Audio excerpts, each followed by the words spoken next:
So now we've made our beautiful toasted coconut milk and our thick and creamy toasted coconut cream.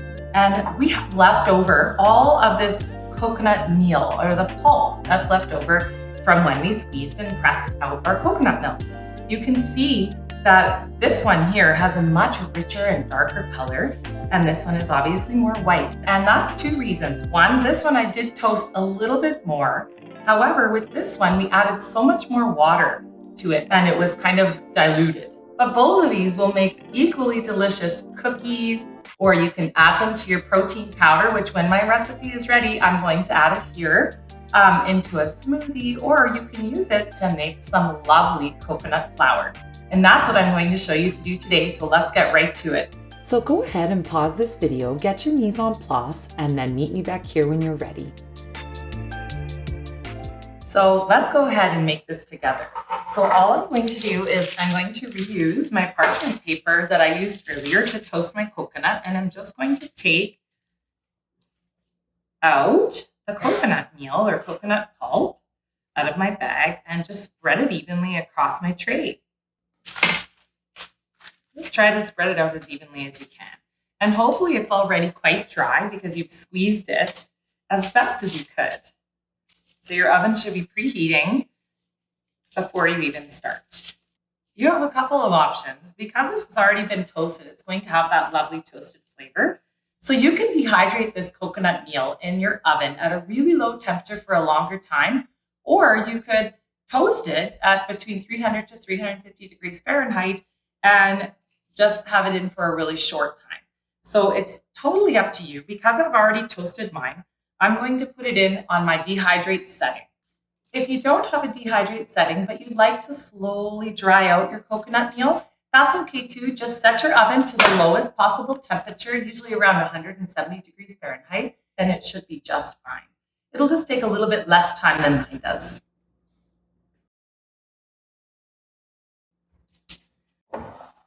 So once your coconut meal has been toasted in the oven, you're ready to just let it cool and then blend it.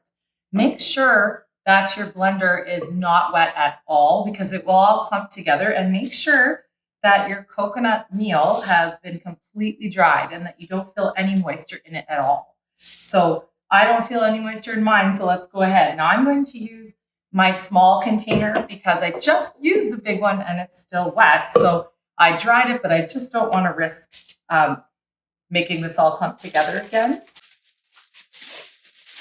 Gather it up.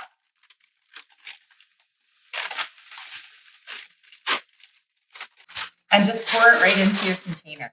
A high-speed blender works the best for this. We'll just blend it up.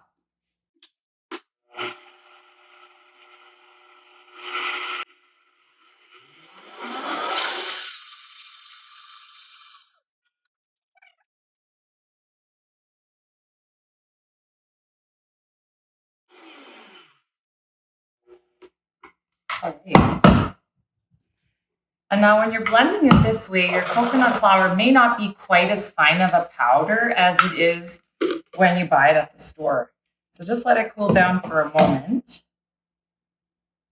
And then you can see it's now a nice powder. And because this was a nice toasted coconut and it was our leftover meal from that, it is a lovely toasted color.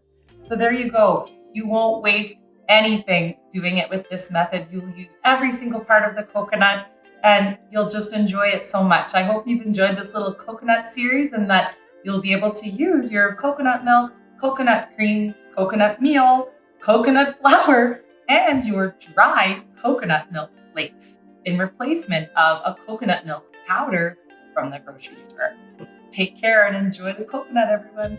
If you've enjoyed my free Everything Coconut series, please subscribe to my channel and like my videos. This will help my channel grow. Thank you so much. Take care.